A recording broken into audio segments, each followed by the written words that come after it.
ഞാനിന്ന് എന്റെ കൊച്ചുമോന് ഒരു സമ്മാനം കൊടുക്കാൻ പോവാണ്. അവനെ വിളിക്കണ്ടേ? എന്താണെന്ന് കാണിക്കണ്ടേ? കൃതിക്കേ അച്ഛമ്മേന്റെ മകൻ ഒരു സമ്മാനം ഉണ്ടടാ. ഇതെന്താ ബട്ടി ഇറ്റായിന്റെ ഉള്ളിലല്ലേ ഇത് കാണണ്ടേ? നമുക്ക് ഇവിടെ താഴെ വെച്ച് തുറന്നാലോ? ഇതൊന്ന് പോകുന്ന കാണണ്ടേ? എല്ലാവർക്കും കാണിച്ചു കൊടുക്കാം എന്റെ ഫ്രണ്ട്സുമാർക്കല്ലോ അല്ലേ? അച്ഛമ്മ എനക്ക് ഒരു ഗിഫ്റ്റ് വാങ്ങി തന്നിട്ടുണ്ട്. അത് തുറന്നു നോക്കാം നമുക്ക്. തുറക്കേ കാറോ അതൊക്കെ അപ്പൊ നമുക്ക് ഈ കാറൊന്ന് ഓണാക്കി നോക്കാം.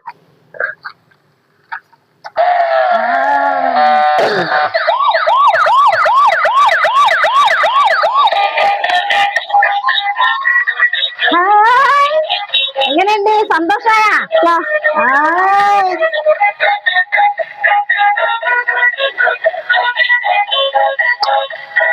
അച്ഛമ്മ എങ്ങനെയുണ്ട്? ഇഷ്ടപ്പെട്ടോ? ഗിഫ്റ്റ് ഇഷ്ടപ്പെട്ടോ? എങ്ങനെയുണ്ട്? എന്താ ഇതിന്റെ പേര്? അല്ല യൂട്യൂബിലെല്ലാം കാണല്. എന്താണ് ഇതിന്റെ പേര് അറിയാമോ?